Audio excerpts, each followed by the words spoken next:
नमस्कार मेरे प्यारे मित्रों, मैं आपका दोस्त आशीर्वाद आपके लिए इन्फिनिटी वन एकेडमी की तरफ से यह क्लास 9th की ज्योग्राफी है।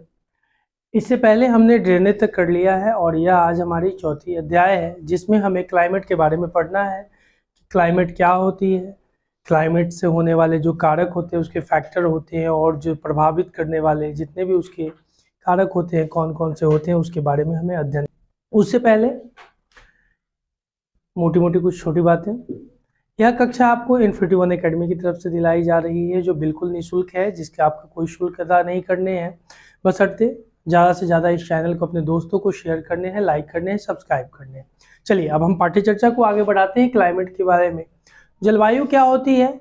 तो देखो, जलवायु एक दिन और 2 दिन की घटना नहीं होती है, यह एक लंबी प्रक्रिया होती है जो 30 से 50 साल के बीच में जो घटने वाली घटना होती है। एक ही जैसी सिचुएशन अगर एक स्थान की अगर रहती है तो हम उसको जलवायु का नाम देते हैं, जिसको हम लोग क्लाइमेट कहते हैं। ठीक है, जैसे मान के चलिए यहाँ ठंड पड़ी, ठंड पड़ी लगातार 30 से 50 साल एक जैसा ही सिचुएशन हो, तब उसको हम जो जलवायुविद होते हैं तब उसको क्लाइमेट का नाम देते हैं, जिसको हम लोग जलवायु कहते हैं। जलवायु कहते हैं। एक बात बताना कि जो जलवायु है उसकी पढ़ने की आवश्यकता क्यों पड़ती है? पढ़ने की आवश्यकता इसलिए पड़ती है कि हम जिस स्थान पे सपोज डेट कहीं मान के चलो आप इटली जाते हैं या दुनिया में अमेरिका जाते हैं या किसी भी क्षेत्र में जाते हैं, उन क्षेत्रों में जब आप जाते हैं तो उसके बारे में अध्ययन करते हैं कि वहाँ की जो कंडीशन है, क्लाइमेट कंडीशन है, वह कैसी है, ठंड है, गर्म है, बर्फीली है या कैसी है। उस हिसाब से आप अपने लगेज में कपड़े वगैरह पैक करके ले जाते हैं। अगर किसी को अभी जम्मू कश्मीर जाना होगा तो उसे -0 डिग्री वाले टेम्परेचर वाले कपड़े खरीदने पड़ेंगे। दिल्ली में घूमना होगा तो माइनस तो नहीं लेकिन प्लस में 0 डिग्री तक टेम्परेचर वाले कपड़े खरीदने पड़ेंगे। उसी तरह से आपको चेन्नई जाना पड़ेगा, एक शर्ट, एक पैंट, एक धोती, एक लुंगी पहन के भी आप लेके चले जाइएगा तो 25 से 27 डिग्री टेम्परेचर तक आपको मिल जाएंगे। भारत के विभिन्न भागों में घूमने के लिए आपको विभिन्न तरह के क्लाइमेट की जरूरत पड़ती है और विभिन्न तरह के आपको कपड़े की जरूरत पड़ती है और विभिन्न तरह से आप वहाँ इनको पहन करके रह सकते हैं। ठीक है, उसी तरह से अब एनसीईआरटी के अकॉर्डिंग फिर हम चर्चा करते हैं, जिसमें कहता है कि एक विशाल क्षेत्र में लंबे समयावधि 30 वर्ष से अधिक में मौसम की अवस्थाओं तथा विविधताओं का कुल योग ही जलवायु यानी मौसम एक विशेष समय में एक क्षेत्र की वायुमंडल की अवस्था को बताता है। वायुमंडल यानी जो एटमॉस्फेरिक जो उसकी कंडीशन होती है, एटमॉस्फेयर या एटमॉस्फेरिक उसकी जो कंडीशन होती है उसको बताने का काम करता है। डेट मीन्स कहने का मतलब है जो क्लाइमेट है, सपोर्ट डेट मान के चलिए एक ग्लोब है, ऊपर का कंडीशन, नीचे का कंडीशन, इक्वेटर का कंडीशन, ट्रॉपिक ऑफ कैंसर का कंडीशन, ट्रॉपिक ऑफ कैप्रिकॉर्न का कंडीशन, यह कंडीशन बदलता है। जैसे 22 दिसंबर अभी हाल फिलहाल बीता है, उस दिन सबसे बड़ा दिन कहा गया है, शायद इतना नहीं पता होगा तो 6 क्लास का ज्योग्राफी जो हमने डाला है वहां से आप एक बार वीडियो देख लीजिएगा, आपको वहां से पता चलेगा। इसलिए कहता हूं क्योंकि जो सूर्य का जो प्रकाश होता है कभी लंबवत पड़ता है, आपने देखा कि कभी इस तरह से पड़ता है तो कभी इस तरह से पड़ता है, जिसके कारण से भी क्लाइमेटिकल चेंज होने की संभावना होती है। क्या होती है? तो यह एक साल की प्रक्रिया नहीं है, यह कई साल की प्रक्रिया। अगर एक ही जैसी जलवायु कहीं लगातार 30 साल तक, मान के चलो 30-35 साल तक यहाँ पे वर्षा हो रही है, इस महीने में लगातार 30 से 40 साल तक एक ही जैसी, अभी जैसे जनवरी है, जनवरी में वर्षा हो रही है, लगातार वर्षा हो रही है जनवरी के फर्स्ट वीक में, तब उसको उस जगह का क्लाइमेट कहेंगे कि वहाँ की क्लाइमेट वहाँ पे बारिश लाती है, ठंडी के मौसम में वहाँ बारिश होती है। उसी तरह से तो फिर आगे देखते हैं, इसी चीज को कहा climate refer to the sum total of a weather conditions and variations over a large area for a long period of a time more than a 30 years, weathers refer to the state of the atmospheric over an area at any point of a time। ठीक है, आगे देखिएगा, कहता है मौसम तथा जलवायु के तत्व जैसे कि तापमान, वायुमंडलीय दाब, पवन, आर्द्रता तथा वर्षण ही होते हैं। जैसे मौसम तथा जलवायु के तत्व यानी जो इसके होते हैं, कहा elements of weather, elements of weathers. ध्यान दीजिएगा, इसमें आप क्या देखते हैं, वेदर एंड क्लाइमेट, ध्यान दीजिएगा, same that is a temperature मतलब तापमान, टेम्परेचर मतलब उसकी तापमान जो होती है उसके बारे में। फिर एटमॉस्फेयर यानी जो वायुमंडलीय दाब बोलते हैं इसको, एटमॉस्फेरिक प्रेशर, वायुमंडलीय दाब,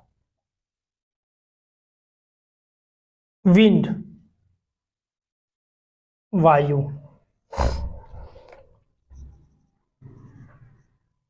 ह्यूमिडिटी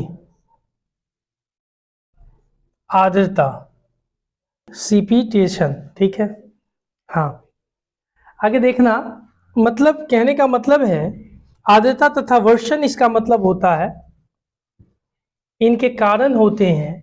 यह सारी कंडीशन अगर होती है तो जलवायु में परिवर्तन के कारक हम उसको कह सकते हैं। ठीक है, आगे देखिए फिर क्या कहता है, उसी तरह से मौसम, ऋतु, जलवायु, यह जो है जिसको हम लोग सीजन कहते हैं, मॉनसून कहते हैं और क्लाइमेट कहते हैं। मतलब बेटा ये एक छोटी छोटी यूनिट है। जैसे यहाँ पे हमने देखा, कहता है ना मौसम की तरह तुम बदल तो न जाओगे, तो मौसम की तरह बदले, फिर ऋतु को लाए और ऋतु के बाद जलवायु को बनाए, यही घटना घटती है। यह घटना होकर के एक जलवायु का निर्माण होती है। यह छोटे समय का ऋतु, जैसे सालों दर साल एक जैसी हम देखते रहते हैं कि जैसे आपको पता है कि जब नवंबर होगा तो ऊपर से लौटने वाली जो वर्षा होगी वह वर्षा आपको तमिलनाडु, केरल वगैरह इन सब के तटों पे वर्षा करवाने का काम करती है। तो उसी तरह से ऋतु वहाँ की है कि वैसी ऋतु होगी। तब वैसे ही प्रक्रिया तक चलते पता चलेगा कि क्लाइमेट उसको घोषित कर दिया गया कि यहाँ की क्लाइमेट है कि जब लौटती हुई मॉनसून होती है तब वह तमिलनाडु, केरल वगैरह इन सब तटों पे वर्षा करवाने का काम करती है।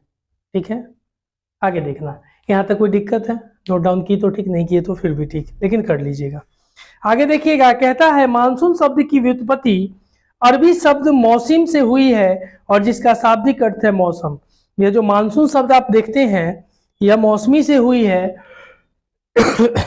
देखिएगा, मानसून का अर्थ एक वर्ष के दौरान वायु की दिशा में ऋतु के अनुसार परिवर्तन होता है। कहा the word monsoon is derived from the Arabic word mausim, which literally means season. Monsoon referred to the seasonal reversal in the wind directions during a year। ठीक है, मतलब जो साल भर की जो घटना होती है ऋतु के बारे में जो अभी कहा उसी के बारे में। यह प्रक्रिया सीजनली हुई, सीजनली के बाद मानसूनली हुई और फिर क्लाइमेटिकली हुई। ये घटना ऐसे घटती है। यह छोटा यूनिट हो गया, इससे बड़ा ई कहा ई पोता, ई बाप आई दादा, ई बड़का पप्पा न बड़का दादा, घर के बुजुर्ग, बुजुर्ग के लिए, उसके बाद छोटका जो उनका लइकवा हुआ सो, और लइकवा के बाद ये छोटका जो पोता पैदा हो लिया जो खेल कूद रहा है ना बचपन में, उसी के बारे में कहा। क्योंकि जीवन तो अपना जी लिए 30 से 50 साल, फिर उसके बाद ई कूदेगा साल भर में जब इनका हुआ, और फिर उसके बाद ई कूदने का काम कर लिया। ठीक है, क्लियर है? आगे देखिएगा। तो उसी तरह से यहाँ मानसून शब्द देख लिया आपने। भारत की जलवायु को मानसूनी जलवायु कहते हैं। भारत जो है इस जगह पे बसा हुआ है, इस जगह पर, इसीलिए इसको हम लोग मानसूनी जलवायु कहते हैं। मानसूनी जलवायु कहते हैं। भारत की जलवायु को मानसूनी जलवायु कहते हैं, नोट डाउन कर लीजिएगा। यानी हम इसको कहते हैं मानसूनी जलवायु कहते हैं। ठीक है, climate of India described as a monsoon type. ठीक है, मानसून टाइप इसको कहते हैं। आगे देखिएगा, फिर कहता है एशिया में इस प्रकार की जलवायु मुख्यतः दक्षिण तथा दक्षिण पूर्व एशिया में पाई जाती है। एशिया कहने का मतलब दक्षिण पूर्व एशिया में, मतलब कहा इन द वर्ल्ड। अरे देखिए, ये वर्ल्ड हो गया, ये वर्ल्ड हो गया, ग्लोब हो गया, वर्ल्ड भी नहीं ग्लोब हो गया। मतलब ये कहने का मतलब कि एक ग्लोब हो गया, और ग्लोब में ये 4 पार्ट बांट दीजिए। इसको कह दिए ईस्ट, इसको कह दिए वेस्ट, इसको कह दिए नॉर्थ, इसको कह दिए साउथ। मतलब तो ऊपर गया दक्षिण पूर्व, तो यह एशिया है, तो एशिया का भी तो अपना रकबा है ना जी। तो एशिया नीचे तक आप देखते हैं, कहने का मतलब एशिया आप ऊपर तक देखिएगा, नीचे तक नहीं देखिएगा। नीचे देखिएगा तो फिर गड़बड़ हो जाएगा, क्योंकि इक्वेटर पे हमारा भारत नहीं है, हम ऊपर है, ट्रॉपिक ऑफ कैंसर पर है, जिसको कर्क रेखा कहते हैं, उसके ऊपर है। बताए थे ना कि इसको क्या कहते हैं 0 डिग्री इक्वेटर, इसको कहते हैं 23.5 डिग्री, इसको भी कहते हैं 23.5 डिग्री। तो हम यहाँ पे है, हमारी जो इंडिया है ना यहाँ पे है, दिल है हमारा, धड़कन, इट्स कॉल्ड इंडिया। ठीक है, तो हमारी कैसी है, मानसूनी टाइप की हमारी क्लाइमेट, जो जलवायु है वो मानसूनी है। ठीक है, और ऊपर में हमारा जानते हैं कि हिमालय पर्वत हमारा किस तरह से काम करता है, पामीर का पठार रूफ की तरह काम करता है, छत की तरह काम करता है। तो ये भारत की विशेषता है। आगे बढ़िए, और कुछ कह रहा है, उसके बाद देखेंगे। फिर उसी चीज को कहा, in Asia this type of a climate is found mainly in the south and south east. ठीक है, आगे देखिए, फिर क्या कहता है कि गर्मियों में राजस्थान के मरुस्थल के कुछ स्थानों पर तापमान 50 डिग्री दराज है जम्मू कश्मीर में, और राजस्थान में जिसको देखता है 50 डिग्री पहुंच जाता है।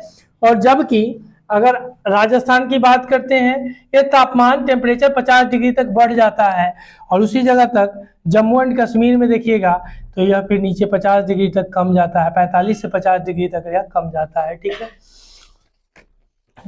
उसी चीज को कहा, जम्मू कश्मीर में पहलगांव में तापमान 20 डिग्री टेम्परेचर रहता है। तो सर्दी की रात में जम्मू कश्मीर में द्रास एक जगह है, यहाँ द्रास एक जगह है, द्रास, यहाँ -45 डिग्री तक टेम्परेचर चला जाता है। ठीक है, -45 डिग्री जम जाइएगा। ठीक है, आगे देखिएगा। उसी तरह से कहा कि तिरुवनंतपुरम, जिसको तिरुवनंतपुरम में यह 22 डिग्री सेल्सियस तक हो सकता है, प्लस में है। Thiruvananthapuram and other hand many have temperature of 22 degree temperature जाड़े के दिनों में। क्यों? क्योंकि वहाँ कोस्टल एरिया है और पानी समुद्र से लेता है, देता है, जिसके कारण से उसकी घटना ऐसी होती रहती है। आगे देखिए ना, फिर कहता है कि राज्य गर्मियों में उसी तरह से राजस्थान में 50 डिग्री तक हमने देखा मरुस्थल में, और रात में वही, जो रात में वो कितना, जो दिन में 50 डिग्री तक हो सकता है, वह रात में 15 डिग्री सेल्सियस तक चला जाता है। ठीक है, जम्मू कश्मीर में, सॉरी राजस्थान में। और जम्मू कश्मीर में जो 20 डिग्री दिन में होता है, रात में 45 डिग्री तक चला जाता है जाड़े के दिनों में। समझे कि नहीं? फिर कहा, जो पहलगांव है जम्मू कश्मीर में, तिरुवनंतपुरम में दिन में वह शीतकाल में 22 डिग्री टेम्परेचर रहता है। मतलब एक शर्ट पहन के, लुंगी पहन करके आप वहां घूम सकते हैं। ठीक है, आगे देखिएगा, कहता है वार्षिक वर्षन में भिन्नता है, यानी द एनुअल प्रिसिपिटेशंस वेरियस फ्रॉम। इसमें कहा कि मेघालय में 400 सेंटीमीटर। अब वर्षा की बात करते हैं, अगर हम वर्षा की बात करते हैं तो यहाँ पे मेघालय में 400 डिग्री यानी सेंटीमीटर तक वर्षा हो जाती है। वहीं लद्दाख एवं पश्चिम राजस्थान में 10 सेंटीमीटर तक वर्षा होती है। ठीक है, लद्दाख लद्दाख और जम्मू कश्मीर की अगर हम बात करते हैं तो यहाँ पे हमारा जो वर्षा होता है 10 से लेकर के, और उसी जगह राजस्थान की अगर बात करते हैं यहाँ भी 10 सेंटीमीटर तक वर्षा होती है। लेकिन मेघालय में एक मासिन नाम जगह है जहाँ पे 400 सेंटीमीटर तक वर्षा होती है। ठीक है, बरसात के दिनों में, बरसात की मतलब यहाँ सबसे अधिक वर्षा होती है और यहाँ का सबसे कम वर्षा होती है, इसीलिए कहता है इसको। ठीक है, आगे देखिएगा, फिर कहा देश के अधिकतर भागों में जून से सितंबर तक वर्षा होती है। मतलब जून टू सितंबर भारत के अधिकांश भागों में वर्षा होने का पीरियड है, यह समय है। ठीक है, उसके बाद कहा कि तक वर्षा होती है, लेकिन कुछ क्षेत्रों जैसे कि तमिलनाडु तट पर अधिकतर वर्षा अक्टूबर नवंबर में होती है, क्योंकि यह जो लौटती हुई मानसूनी जो होती है वह वहां वर्षा करवाने का काम करती है अक्टूबर से नवंबर में। ठीक है, तमिलनाडु केरल तट पर जो हम कहते हैं। आगे देखिएगा, most parts of the country receives rainfall from June to September, but some parts like the Tamil Nadu coast gets a large portions of its rain during October to November. ठीक है, उसी तरह से आगे देखते हैं, जून से सितंबर हमने देखा, उसके बाद लौटता हुआ मानसून के कारण आप देखते हैं कि अक्टूबर से नवंबर में वर्षा का कारण बनती है तमिलनाडु वगैरह इन सब क्षेत्रों में। तमिलनाडु भारत के नीचे वाले क्षेत्र में है, पता है, यहाँ देख लीजिएगा, तमिलनाडु केरल से सटा हुआ तमिलनाडु है। इस सीमा इसकी आंध्र प्रदेश से लगती है, फिर आप देखते हैं कि कर्नाटका से लगती है, केरला से लगती है इसकी, और पुडुचेरी वगैरह भी, ये जो पुडुचेरी वगैरह है उनसे भी इनकी सीमा लगती है। ठीक है, तमिलनाडु की राजधानी चेन्नई है, इतना है। ठीक है, आगे देखिएगा, कहा कि उत्तरी मैदान में वर्षा की मात्रा सामान्यतः पूर्व से पश्चिम की ओर घटती जाती है। उत्तरी मैदान में जो वर्षा होती है मतलब पूर्व से पश्चिम की ओर अगर हम चर्चा करते हैं तो यह घटने का काम करती है।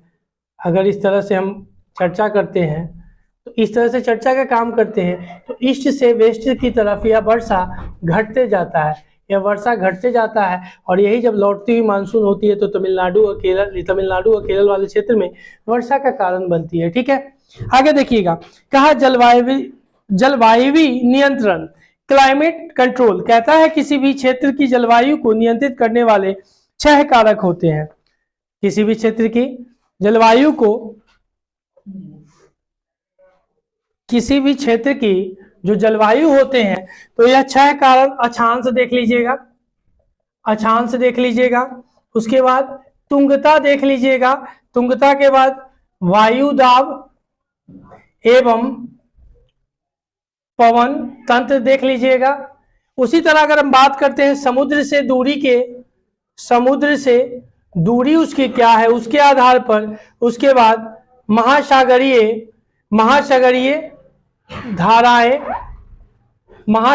धाराएं और उच्चावच लक्षण, इसके आधार पर हम उसको काउंट करते हैं, 1 number, 2 number, 3 number, 4 number, 5 number, 6 number. ठीक है, इसके आधार पर हम उसको देखते हैं। मतलब कहा कि there are 6 major controls of the climate of any place they are, जिसमें हमने देखा, कहता है लैटिट्यूड, इसमें हम बात करते हैं लैटिट्यूड बोलते हैं, ध्यान दीजिएगा, लैटिट्यूड बोलते हैं। उसी तरह से हम आगे बढ़िएगा, इसको तुंगता को ऊंचाई बोलते हैं, नया नाम है, लिख लीजिएगा कहीं कोने पे जगह मिले तो, एल्टीट्यूड, एल्टीट्यूड। उसके बाद pressure and wind system,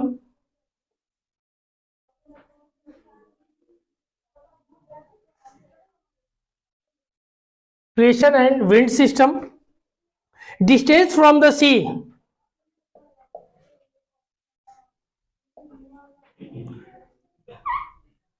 distance from the sea, distance from the sea यानी समुद्र के दूरी के, यानी कॉन्टिनेंटली इसको बोलते हैं, ऐसे भी इसको बोल सकते हैं कॉन्टिनेंटलिटी। ठीक है, आगे देखिएगा, ओशियन करेंट, जो महासागरीय धाराएं होती हैं उसके ऊपर भी डिपेंड करता है। फिर उसके बाद रिलीफ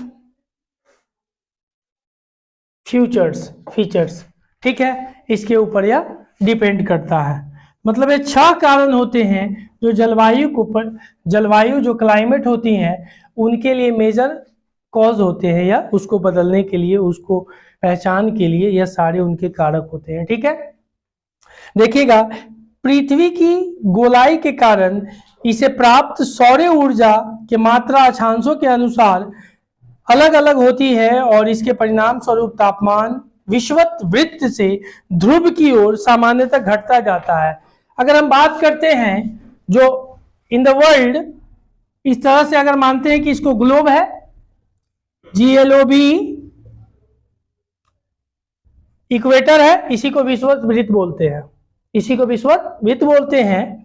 और ऊपर जब जाते हैं ना तो टी घटता है, टी घटता है, जितना ऊपर बढ़ेंगे टी घटेगा और जितना नीचे आएंगे टी बढ़ेगा। टेम्परेचर बढ़ने का काम होगा जब हम ऊपर कूदेंगे, और जब नीचे कूदेंगे तो टेम्परेचर घटेगा। जैसे जितना ऊपर जाइएगा तो आप देखते हैं कि एटमॉस्फेरिक जो भी वायुमंडलीय दाब होती है वो घटती है, और जितना नीचे आते हैं उतना वो बढ़ती है। पतंग को आप जितना ढील देते हैं तो एटमॉस्फेयर लेवल तक वह जाकर के उतना तेजी से खूब खिलता है। लेकिन कभी कभी तो ऐसा होता है कि पतंग का धागा खुद खुल जाता है और भागने लगता है, कहीं पेड़ में लटक करके रात रात भर फहराते लगता है, और जब ओस की बूंदे गिरती है ना तब उसके बाद वो खुद फट करके नीचे गिरता है, लेकिन ऐसे नहीं गिरता है। तो ऐसी घटना वही वायुमंडलीय प्रेशर वगैरह इनके कारण से होती है। आगे देखिए फिर क्या कहता है, अभी तो बहुत कुछ बाकी है। फिर देखिएगा, पृथ्वी की गोलाई के कारण इसे प्राप्त और मात्रा में हमने देखा कि टेम्परेचर ऊपर घटने बढ़ने का काम करती है। ठीक है, आगे देखिएगा, फिर कहता है कि जब कोई व्यक्ति पृथ्वी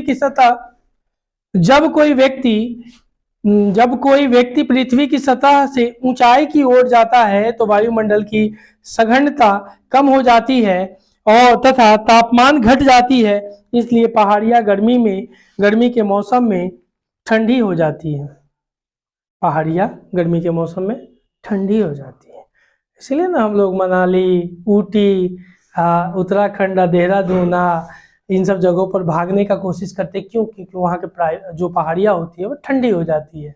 ठीक है, देखिए ना फिर आगे क्या कहता है जी, फिर कहता है कि केन्या वर्षा से ढका, हाँ आगे नोडेबी वायुदम, हाँ कहता है किसी भी क्षेत्र का वायु दाब एवं पवन तंत्र उस स्थान के अक्षांश ऊंचाई तथा ऊंचाई पर निर्भर करती है और इस प्रकार यह तापमान एवं वर्षा के वितरण को प्रभावित करते हैं।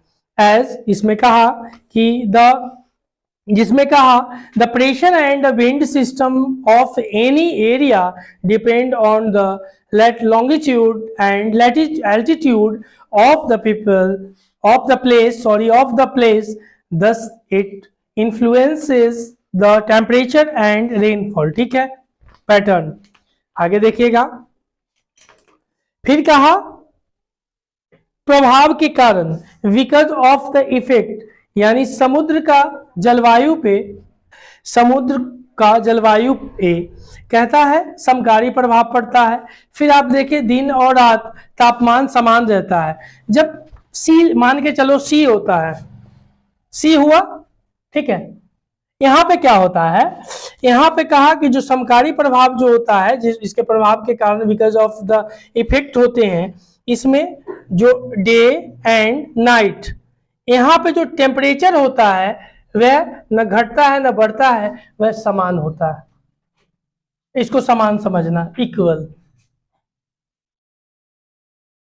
इक्वल समझना। ठीक है, घटेगा न बढ़ेगा, कहा जाता है ना छोट लड़का बढ़ता न घटता, बीच में अटकल हुए हाल है इनका। और विषमकारी प्रभाव क्या होता है, जिसमें हमने देखा कि महासागरीय धाराएं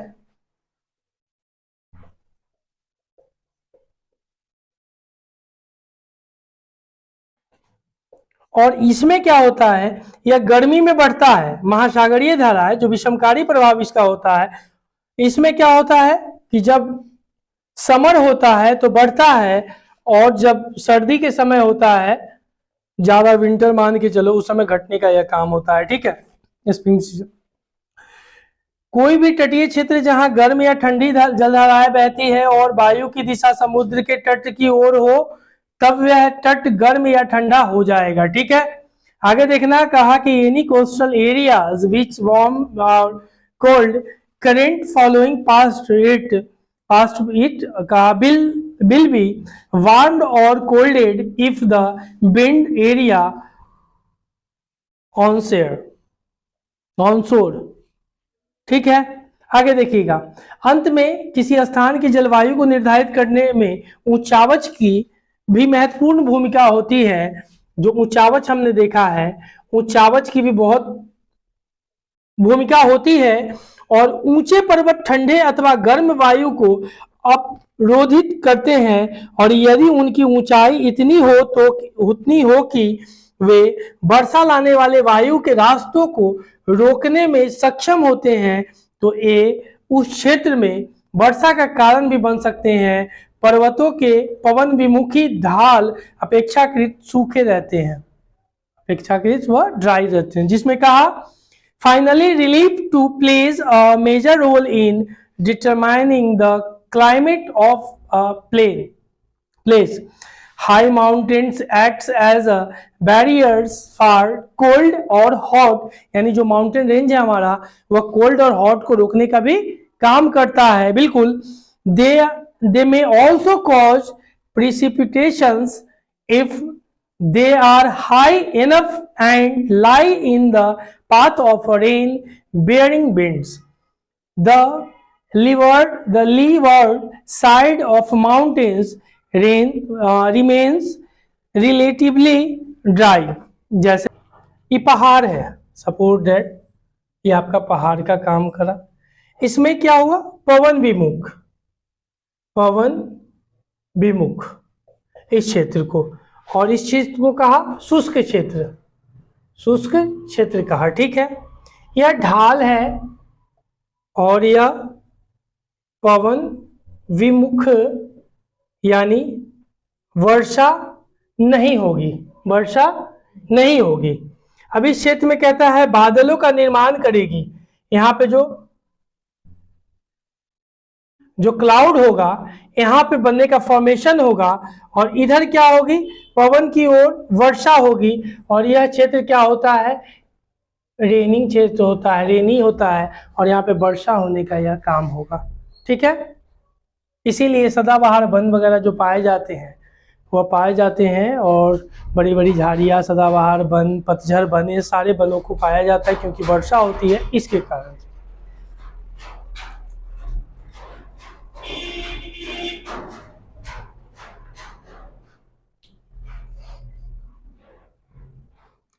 आगे देखिएगा, भारत की जलवायु को भी प्रभावित करने वाले कुछ कारक होते हैं, फैक्टर अफेक्टिंग इंडियाज क्लाइमेट। निम्नलिखित 4 कारक होते हैं। एक, अगर भारत को प्रभावित करने वाले 4 कारक ध्यान रखिएगा। एक, लैटिट्यूड, जिसको हम लोग कहते हैं अक्षांश। उसके बाद ऊंचाई, तुंगता, जिस ध्यान में है ना जी, तुंगता, वही तुंगता जिसको एल्टीट्यूड बोलते हैं। और उसी तरह से हम देखते हैं वायु दाब, एटमोस्फेयर यानी प्रेशर, एंड विंड। इसी तरह से जेट धाराएं भी यहां काम करती हैं। जेट स्ट्रीम जिसको बोलते हैं उसी को जेट स्ट्रीम भी। चलिए ध्यान दीजिएगा। और उसके बाद या तो प्रभावित करने वाले भारत की जलवायु को कहा। उसके बाद भारत की जलवायु 2 तरह की है, एक उष्णकटिबंधीय देखते हैं, एक उष्णकटिबंधीय और दूसरा उपोष्णकटिबंधीय। ये 2 तरह की जलवायु को प्रभावित करते हैं। ठीक है, आगे देखना फिर क्या कहता है।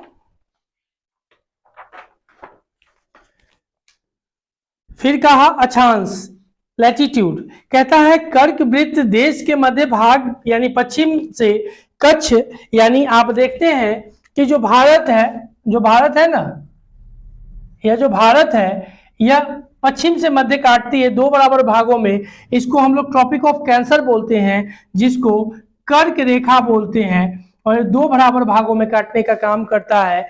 जिसके बारे में कहता है कि कच्छ के रण से लेकर के पूर्व से मिजोरम से होकर गुजरती है। और आपको एक चीज ज्ञात होना चाहिए कि जो कर्क रेखा है वह जो कर्क रेखा है वह भारत को बीचों बीच काटने का काम करती है। देखिएगा, तो इसी तरह से और आप देखते हैं कि उष्णकटिबंधीय होने के बाद भारत के गुजरात, राजस्थान, एमपी, छत्तीसगढ़, झारखंड, पश्चिम बंगाल, त्रिपुरा, मिजोरम, यह कर्क रेखा से होकर के गुजरने वाली राज्य हैं।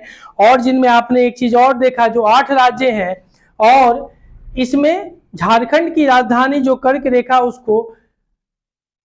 रेखा उसको बीचों बीच काटने का काम करती है, जिसको हम लोग रांची कहते हैं, RANCHI लिखते हैं, रांची, हिंदी में रांची लिखते हैं। और यह इसको बीचों बीच, यहाँ से झारखंड भी जाना हो, जब आयरन सिटी वहाँ पे है, स्टील, जब हम देखते हैं कि वहाँ पे टिस्को साहब ने जो टाटा स्टील की स्थापना करी थी, वहाँ से 4 से 5 घंटे की रास्ता है, इतना समय वहाँ से जाने में लगता है, जमशेदपुर नगर। आगे देखिएगा, देश का लगभग आधा भाग कर्क वृत्त के दक्षिण में स्थित है, जो उष्णकटिबंधीय क्षेत्र है। मतलब अगर बात करते हैं जिसमें कहा यह भारत है तो यह दक्षिण है, ध्यान दीजिएगा, यह दक्षिण है, जिसमें कहा है कि जो दक्षिण में स्थित है, और इसको हम लोग almost half of the country lying south of the tropic of cancer, उसके बाद belong to the tropical area, इसको हम लोग ये जो है ट्रॉपिकल एरिया के तौर पर जान लीजिएगा, जिसको हम लोग स्थित उष्णकटिबंधीय कहते हैं, उष्णकटिबंधीय क्षेत्र कहते हैं। ठीक है, आगे देखिएगा, कहता है almost half of the countries हो गया। फिर कहता है कर्क वृत्त के उत्तर में स्थित शेष भाग उपोष्ण कटिबंधीय क्षेत्र कहते हैं। और यह जो भारत का ऊपर वाला क्षेत्र है ना जी, इसको हम लोग उपोष्ण बोलते हैं, जिसको उपोष्ण कटिबंधीय कहते हैं, जिसको हम लोग कहते हैं, हाँ, उसमें कहा all the remaining areas north of the tropic lies in the subtropics, इसको बोलने का काम करते हैं, सब ट्रॉपिक्स हम लोग बोलने का काम करते हैं। ठीक है, नीचे वाले को ट्रॉपिकल एरिया, ऊपर वाले को सब ट्रॉपिक्स कहते हैं। ठीक है, ऊपर वाले को उपोष्ण, तो ऊपर में है उपोष्ण और नीचे में है उष्ण। ठीक है, उष्ण कटिबंधीय, ध्यान दीजिएगा। फिर कहा आगे कि इसलिए भारत की जलवायु के उष्ण कटिबंधीय जलवायु एवं उपोष्ण कटिबंधीय जलवायु दोनों की विशेषताएं उपस्थित है। यानी भारत में सब ट्रॉपिकल और ट्रॉपिकल दोनों तरह की जो क्लाइमेट, इसकी जो खासियत है, भारत में दोनों तरह की उपलब्ध है। इसीलिए आप देखते हैं, इसके कारण क्या होता है कि आप अभी अगर भारत में घूमना चाहेंगे तो गर्मी की भी अनुभूति आपको होगी। सीधा दक्षिण में चले आइए, ट्रॉपिकल एरिया में 22 डिग्री टेम्परेचर अगर आपको मिलेगा तो वहाँ मस्ती में आप खूब घूमिएगा, शर्ट में खूब बीच पर घूमिएगा। तो गोवा में भी जाइएगा, आपको यही सब मिलता है, ऐसा नहीं कि आपको ठंड मिलेगा। तो इन सब चीजों को ध्यान दीजिएगा। आगे देखिएगा, therefore India's climate has characteristics of a tropic as well as subtropical climate. अब एल्टीट्यूड के बारे में देखते हैं, जो हमने 6 कारण देखा था ना, उसमें एल्टीट्यूड को देखते हैं, यानी ऊंचाई। भारत के उत्तर में हिमालय पर्वत है और उत्तर में नॉर्थ में हिमालय पर्वत है। ठीक है, यानी नॉर्थ में हिमालय पर्वत है, इसकी औसत ऊंचाई लगभग 6000 मीटर है। एवरेज जो इसकी हाइट है ना, 6000 मीटर तक यह फैली है। और India has a mountains to the north which have an average height of about 6000 metre. ठीक है, मीटर्स। भारत का तटीय क्षेत्र भी विशाल है और जहां अधिकतम ऊंचाई लगभग 30 मीटर है, अधिकतर ऊंचाई जो है वो 30 मीटर है। हिमालय मध्य एशिया से आने वाली ठंडी हवाओं एवं को भारतीय उपमहाद्वीप में प्रवेश करने से रोकता है। ठीक है, देखिएगा, इन्हीं पर्वतों के कारण इस क्षेत्र के मध्य एशिया की तुलना में ठंड कम पड़ती है, तो हम भी बर्फ जम जाते हैं मध्य एशिया की तरह। ठीक है, फिर आगे देखिएगा, कहता है it is because of this the mountains that is the sub continental experiences और comparatively milder winters as compare to central Asia. ठीक है, मध्य एशिया जो भारत में, मध्य एशिया की अगर एशिया में बात करते हैं, ईरान इराक वगैरह जो आप देखते हैं, अफगानिस्तान वगैरह, उज्बेकिस्तान वगैरह, तजाकिस्तान वगैरह, इन सब क्षेत्रों को जो हम बात करते हैं उसके बारे में। ठीक है, वायु दाब एवं पवन यानी प्रेशर एंड विंड के बारे में देखते हैं कि यह क्लाइमेट को कैसे प्रभावित करने वाले कारक हैं, इनके फैक्टर्स, जिसमें कहता है कि भारत में जलवायु तथा संबंधित मौसमी अवस्थाएं निम्नलिखित वायुमंडलीय अवस्थाओं से संचालित होती है। कहता है the climate and associated weather conditions in India are governed by the following atmospheric conditions. कहा वायु दाब एवं धरातलीय पवने, pressure and surface wind, surface जो सतह पे बहने वाली जो हवा होती है, उसके बाद ऊपरी वायु परिसंचलन तथा अपर एयर सर्कुलेशंस एंड फिर कहा आगे western cyclonic disturbances and tropical cyclone यानी पश्चिमी चक्रवात, विक्षोभ एवं उष्ण कटिबंधीय चक्रवात, यह सारे उसके हैं। देखिएगा, अगर हम बात करते हैं जो ट्रॉपिक की हम बात करते हैं,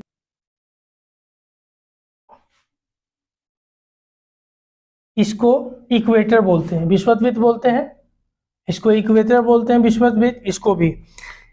जब ग्रीष्म काल आता है, ग्रीष्म काल और इधर शीतकाल, ध्यान दीजिएगा, इसमें जो प्रेशर होती है उष्णकटिबंधीय यानी पूर्वी जेट चलती है, यहाँ पे हाई प्रेशर होता है।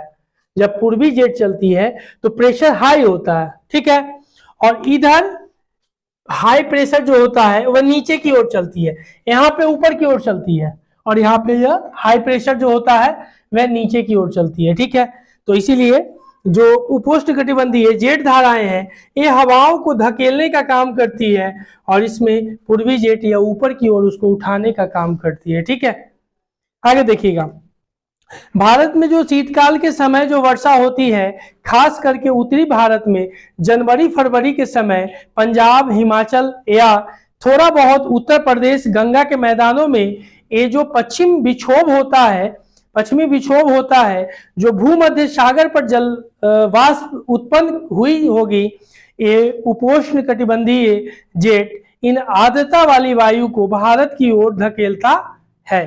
ठीक है, जो ह्यूमिडिटी वाली जो एयर विंड होती है उसको भारत की ओर धकेलने का काम करता है। ठीक है, आगे देखिएगा, भारत उत्तर पूर्वी व्यापारिक पवनों यानी ट्रेड विंड्स वाले क्षेत्र में स्थित है।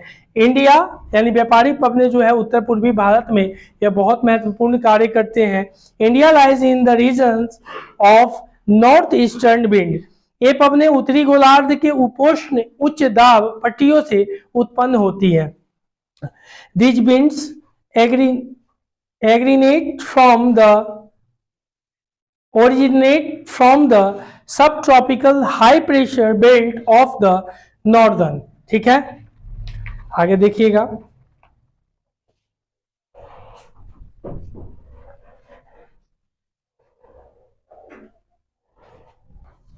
कहता है दक्षिण की ओर बहती है कोरियोलिस बल के कारण दाहिनी ओर विक्षेपित होकर विषुवतीय निम्न दाब वाले क्षेत्रों की ओर बहती है।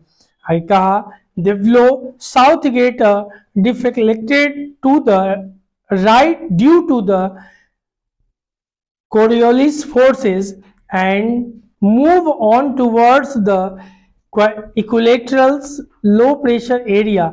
सामान्यतः इन पवनों में नमी की मात्रा बहुत कम होती है क्योंकि ये स्थानीय भागों पर उत्पन्न होती है।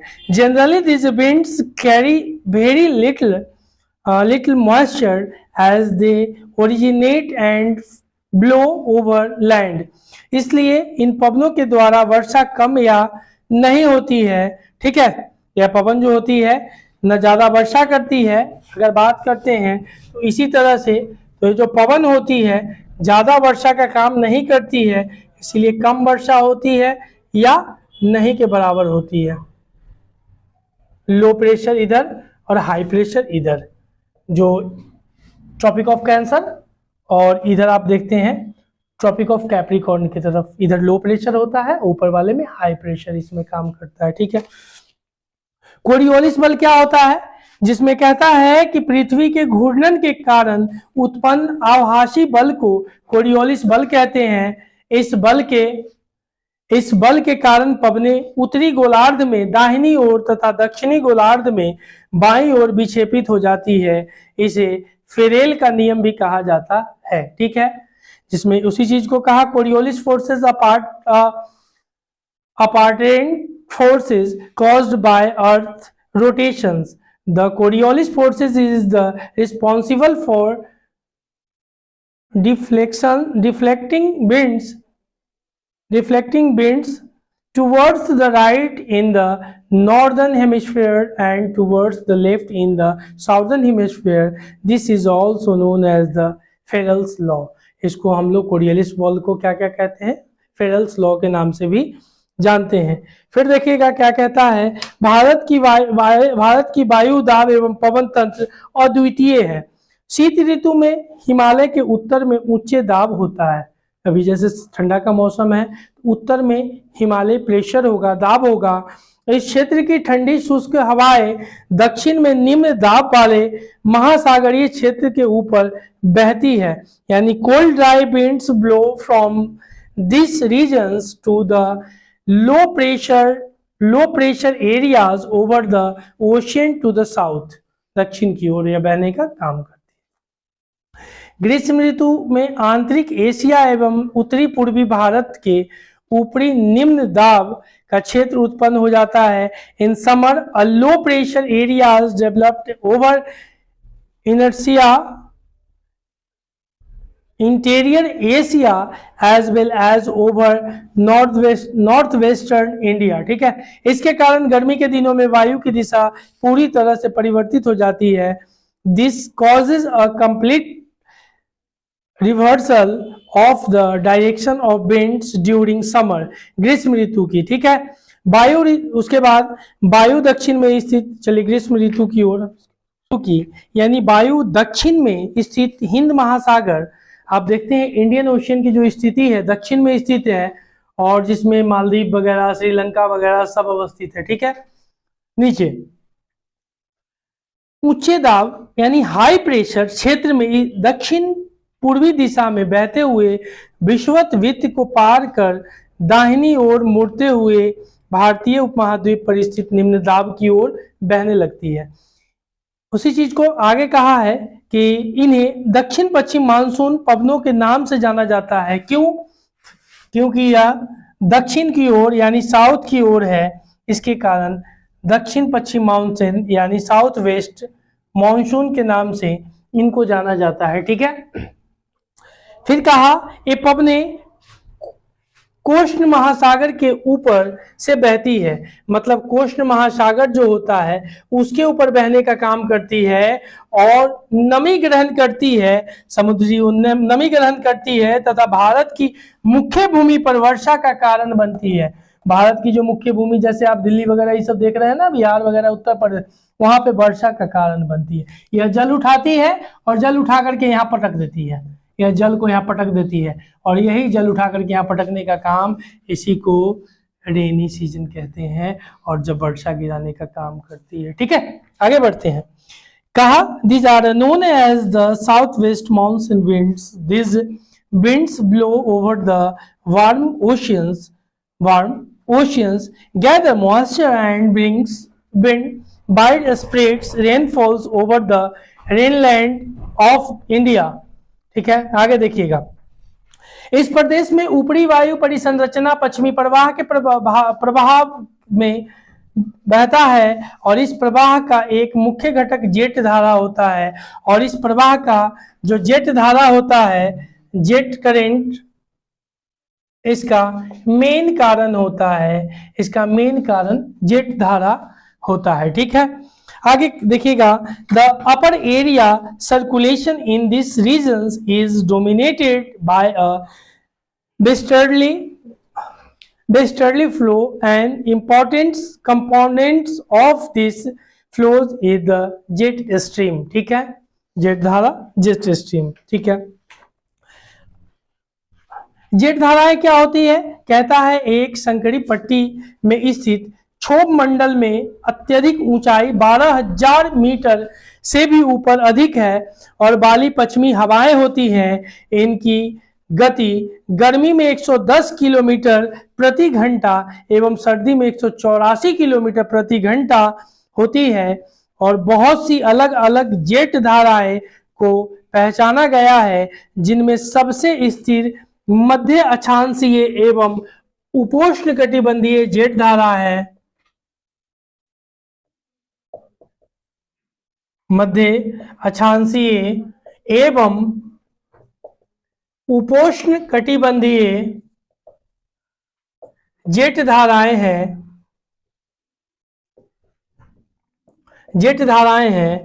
जिसमें उसी चीज को कहा है कि इसमें कहा कि this are the narrow belt of high altitude, मतलब ज्यादा ऊंचाई पर एल्टीट्यूड, हाई एल्टीट्यूड एवं 12,000 metres westerly winds in the troposphere. Their speeds varies from about 110 km in a summer and 184 km in winter season. ठीक है, per hour 1 घंटा में। फिर कहा a number of separated jet streams have been identified. The most coastal area of middle latitudes and the subtropic jet stream. ठीक है, इसको कहा मिड लैटिट्यूड, मध्य अक्षांश को, उपोष्णकटिबंधीय जेट धाराएं को बोला है कि सब ट्रॉपिकल जेट स्ट्रीम। ठीक है, जेट धाराएं लगभग 27 डिग्री से 30 डिग्री उत्तर अक्षांशों के बीच चलती है। उत्तर मतलब नॉर्थ, जो हम देखते हैं ट्रॉपिक ऑफ कैंसर सारे ऊपर देखते हैं, नीचे जैसे हमने देखा कि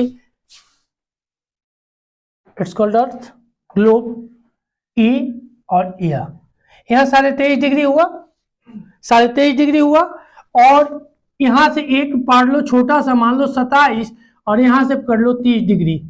ठीक है, इन दोनों के बीच में जो हवा चलती है उसको जेट स्ट्रीम कहते हैं। इन दोनों के बीच में चलती है जेट स्ट्रीम। ठीक है, आगे देखना। फिर जो कहा उसको देखते हैं।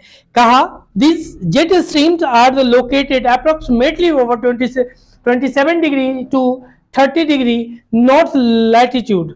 ऊपर में क्या होता है, नॉर्थ लैटिट्यूड की तरफ यह चलने का काम करती है, इसलिए उन्हें उपोष्णकटिबंधीय पश्चिमी जेट धाराएं कहा जाता है। Therefore there are known as a subtropical westerly jet stream, क्योंकि वेस्ट की तरफ है इसलिए वेस्टर्ली जेट स्ट्रीम कहा जाता है। आगे देखिएगा, भारत में जेट धाराएं ग्रीष्म ऋतु को छोड़कर पूरे वर्ष हिमालय के दक्षिण में प्रवाहित होती रहती है। मतलब ग्रीष्म ऋतु, अगर समर जो वैकेशन होता है छुट्टी, उसको छोड़ दिया जाए तो लगभग पूरे वर्ष या हिमालय वाले क्षेत्र में बहती रहती है। ठीक है, आगे देखना। फिर कहा इस पश्चिम प्रवाह के द्वारा देश के उत्तर एवं उत्तरी पश्चिमी भाग में पश्चिमी चक्रवात विक्षोभ होता है, जिसको कहा है कि यानी पश्चिमी विक्षोभ होता है, जिसमें कहा है the western cyclonic disturbance experienced in the north and northwestern parts of the country are brought in by this westerly flows, जिसमें आपने देखा कि यह विक्षोभ का नाम शीतकालीन वर्षा के नाम पर पड़ा है और यह शीतकालीन वर्षा के लिए जिम्मेदार है। मतलब जो ठंडे के दिनों में जो वर्षा करवाता है ना, उसके लिए यह रिस्पॉन्सिबल है। ठीक है, आगे देखो। फिर कहा आगे कि पश्चिमी चक्रवात विक्षोभ यानी वेस्टर्न साइक्लोनिक डिस्टर्बेंस क्या होते हैं। यह भूमध्य सागरीय क्षेत्र में, भूमध्य सागर जो मेडिटेरियन सी का एरिया होता है यहाँ होता है, देख लीजिएगा। इसमें जो मेडिटेरियन सी का एरिया है, मेडिटेरियन सी में मोटा मोटी 12 उसमें नदी टाइप का जो हम कहते हैं ना वैसा है उसमें, जिसमें यह मेडिटेरियन सी है और नीचे में अफ्रीका, उसके राइट हैंड में अगर बात करें तो टर्की वगैरह आप देखते हैं, इधर एशिया वगैरह का पार्ट देख लेते हैं, सऊदी अरबिया नहीं सकता है, सीरिया वगैरह उससे, और ऊपर में यूरोप वगैरह, ये उसके बीच का जो बफर स्टेट है उसको मेडिटेरियन सी का एरिया कहा जाता है, ठीक है। उसी एरिया में तो उसी चीज को कहा है कि वे भूमध्य सागरीय क्षेत्र आने वाली पश्चिमी प्रवाह के कारण होता है। तो वहीं से एक पश्चिम की ओर से आने वाली हवा होती है, उसी को पश्चिमी प्रवाह कहते हैं, यानी वेस्टर्न जो वो विंड होती है उसके बारे में जिस चीज को कहा है कि due to western flows from the Mediterranean region, ठीक है, मतलब मेडिटेरियन सी की ओर से आने वाली जो हवा हुई उसी को कहा, ठीक है। Due to the western flows from the Mediterranean region, आगे फिर कहा डिस्टर्बेंस और क्या क्या करते हैं, या देश को तटीय क्षेत्र का प्रभावित करते हैं, जो कोस्टल एरिया होते हैं उनको कभी कभी आप देखते हैं चक्रवात आता है, कभी कभी आप देखते हैं कि उड़ीसा में कितना क्या हो गया, कैसे पानी पूरा फ्लो हो गया, उन सब चीज़ों को हम देखने का काम करते हैं। फिर हम देखते हैं कि सर्दी के महीनों में उत्पन्न होने वाला पश्चिमी चक्रवात यानी साइक्लोन जो देखते हैं कि उस तरह से आप क्या देखते हैं, of the winter month brought in by the westerly flows जो होता है। फिर ये प्रवाह भारत के उत्तर एवं उत्तर पश्चिम क्षेत्रों को प्रभावित करते हैं। फिर उष्णकटिबंधीय चक्रवात मानसूनी महीनों के साथ साथ अक्टूबर एवं नवंबर के महीनों में आते हैं तथा ये पूर्वी प्रवाह के भाग होते हैं और जो नीचे आने वाले क्षेत्र में तमिलनाडु के तट पर वर्षा होने का कारण बनते हैं, ठीक है, जिसको लौटती हुई मानसूनी हम लोग जो कहते हैं उसके बारे में। उसी चीज को कहा ना कि सब tropically cyclone occurrings during the monsoons as well as in the October November and are parts of the easterly पूरब की ओर जो होते हैं फ्लो, ठीक है। फिर ध्यान दीजिएगा, गर्मियों में सूर्य की आभासी गति के साथ ही उपोष्णकटिबंधीय पश्चिमी जेट धारा हिमालय के उत्तर में चली जाती है। हिमालय जो है ऊपर में, ऊपर वाले पोर्शन में जो यहाँ पे भारत का जो पोर्शन है, यहाँ हिमालय का पोर्शन है, इसी को उत्तर यानी नॉर्थ में चली जाती है, ठीक है। In summer the sub tropical westerly jet streams moves north of the Himalayas with the apparent movements of the sun. एक पूर्वी जेट धारा जिसे उपोष्णकटिबंधीय पूर्वी जेट धारा कहा जाता है, गर्मी के महीने को प्रायद्वीपीय भारत कौन होता है, ये नीचे वाला जो है इसी को ना पेनिसुलर रीजन कहते हैं, पेनिसुलर इंडिया नहीं कहते हैं, पढ़ाए थे ना, नीचे वाले को प्रायद्वीपीय भारत कहते हैं। प्रायद्वीपीय क्यों कहते हैं, क्योंकि तीन तरफ से जल से जो घिरा होता है उसी को प्रायद्वीपीय कहने का काम है, उसी को प्रायद्वीपीय कहते हैं जो तीन तरफ से जल से घिरा होता है। फिर कहा जिसमें कहा प्रायद्वीपीय भारत के उत्तर ऊपर लगभग 14 डिग्री उत्तरी अक्षांश, मतलब उत्तरी अक्षांश लॉन्गिट्यूड लैटिट्यूड जो हम लोग पढ़ते हैं, उत्तरी अक्षांश में प्रवाहित होती है। उसके बाद फिर कहा एंड उसी चीज को and easterly jet streams called the sub tropical easterly jet streams flows over peninsular India और approximately over 14 degree north duration in the summer month, ठीक है। आगे देखिएगा, भारतीय मानसून क्या होते हैं, द इंडियन मानसून, इसमें अरबवासी जो व्यापारियों की तरह भारत आए थे उन लोगों ने पवन तंत्र के इस मौसमी उत्क्रमण को मानसून का नाम दिया। जो अरबवासी थे, मानसून शब्द की उत्पत्ति अरबी भाषा से हुई है और जो अरबी लोग जो भारत की तरफ आए थे उन्होंने इसको मानसूनी जलवायु जो उन्होंने इनको कहने का काम करा है, क्या कहा है उनको, मौसमी उत्पत्ति, जो मौसम हुई है ना मौसमी जो हम लोग कहते हैं उस शब्द की उत्पत्ति करने का काम कर रहा है, ठीक है। आगे देखिएगा, कहता है कि मानसून का प्रभाव उष्णकटिबंधीय क्षेत्रों में लगभग 20 डिग्री उत्तर से दक्षिण उत्तर से बीच होता है। जो मानसून का प्रभाव होता है, सपोर्ट देखिएगा यहाँ 20 डिग्री मान लीजिए और यहाँ भी इक्वेटर के बाद 20 डिग्री मान लीजिए, तो इन दोनों के बीच में जो काम होता है यही मानसूनी का प्रभाव, यहाँ पे जो उसका इफेक्ट होता है इसी जगह ज्यादा होता है, 20 डिग्री नॉर्थ से लेकर के 20 डिग्री साउथ तक। हाँ, वेरी गुड। आगे कहा मानसून की प्रक्रिया को समझने के लिए निम्नलिखित तथ्य महत्वपूर्ण है, जिसमें आप क्या क्या देखते हैं, इसमें हम देखते हैं कि the differentiate heatings and coolings of land and water creates low pressure on the land mass of India. पृथ्वी की जो लैंड मास द्रव्यमान है भूमि का उसके ऊपर, कहता है ग्रीष्म ऋतु के दिनों में अतः उष्णकटिबंधीय अभिसरण क्षेत्र की स्थिति गंगा के मैदानों की ओर खिसक जाती है और यह विषुवतीय गर्त है जो प्रायः विषुवत वृत्त से 5 डिग्री जो ट्रॉपिक ऑफ उत्तर में स्थित होता है। इसे मानसून ऋतु में मानसून गर्त के नाम से जाना जाता है। जैसे कि इसको हम लोग इक्वेटर कहे हैं और ग्रीष्म ऋतु में यह घसकने का काम करता है। यहाँ 5 डिग्री है और ये दोनों के बीच में 5 डिग्री के बीच में कोई वन वगैरह नहीं पाए जाते हैं। 5 डिग्री ऊपर और 5 डिग्री नीचे कोई वन वगैरह नहीं पाए जाते हैं। उसके ऊपर बढ़ोगे तब मिलेगा। सदाबहारा बन बन कौन कौन पतझर बना हेत टुंडरा बना मुंडरा बन सब उसके ऊपर नीचे मिलेगा। 5 डिग्री में कुछ नहीं मिले। तो वही गंगा घाटी जो होता है ना वो घसकने का काम करता है। यहाँ नहीं, यहाँ पे हमारा तो लोकेशन यहाँ है ना, हमारा तो लोकेशन यहाँ है ट्रॉपिक ऑफ कैंसर पे, उसके बारे में चर्चा हो रही है। ठीक है, आगे देखिएगा। तो कहता है कि the shift of the position of inter tropical convergence zone, IC zone उसी को बोलते हैं, इसको याद कर लीजिएगा। इस जोन का नाम है, बोलते हैं इसको हम लोग क्या घसक जाता है, आईटी जोन उसी को हम लोग बोलने का काम करते हैं। जो पोजीशन घटक जाता है ITCZ, नाम सुने हो तो बता रहा हूं एक बार फिर से। इसको कहते हैं इंटर ट्रॉपिकल कन्वर्जेंस जोन, उष्णकटिबंधीय अभिसरण क्षेत्र, उष्णकटिबंधीय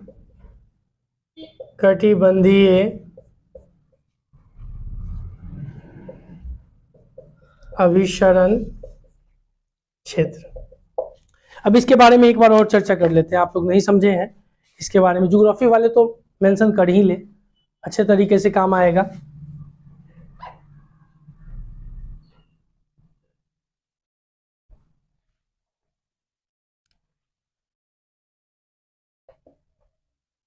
देखिएगा क्या कहता, इसमें कहा कि ग्रीष्म ऋतु के दिनों में अतः उष्णकटिबंधीय अभिसरण, जिसको हम लोग क्या बोले हैं, उष्णकटिबंधीय अभिसरण को बोले हैं inter tropical conversion zone. Inter tropical conversion zone, inter tropical conversion zone जिसको ITCZ बोलते हैं, नोट डाउन कर लीजिएगा। इसमें कहा यह सारे क्या होते हैं, मानसून प्रक्रिया को समझने के लिए, यानी जो हम लोग क्लाइमेटिकल जो मानसूनी होते हैं ना, मानसून को समझने के लिए इनकी जरूरत पड़ती है। तो महत्वपूर्ण क्या क्या होते हैं, एक स्थल तथा जल, ध्यान दीजिएगा। स्थल क्या होता है, लैंड, और जल क्या होता है, वाटर। स्थल क्या होता है, लैंड, जल क्या होता है, वाटर। के गर्म एवं ठंडे, मतलब यह क्या होता है, हॉट हुआ प्लस में कोल्ड हुआ। ध्यान दीजिएगा, आप अच्छे से समझिएगा। गरम ठंडा, ठंडा जो भी हो, ठंडे ठंडा, ठीक है। कि विभेदरी प्रक्रिया कारण भारत के स्थल भाग पर निम्न दाब का क्षेत्र उत्पन्न करते हैं। इस पे लो प्रेशर, मतलब यह land, low pressure water, high pressure, या लो प्रेशर और या हाई प्रेशर। हाई प्रेशर क्या होता है, जो गर्म, जब ग्रीष्म ऋतु चलती है, समर सीजन जब होता है, तो समुद्र पे जो लहर चलती है वह वर्षा को उठा करके ऊपर ले जाती है, इवेपोरेशन जिसको कहते हैं। इवेपोरेट हुई, ऊपर में संघनन का क्रिया हुआ जिसको कंडेंसेशन बोलते हैं।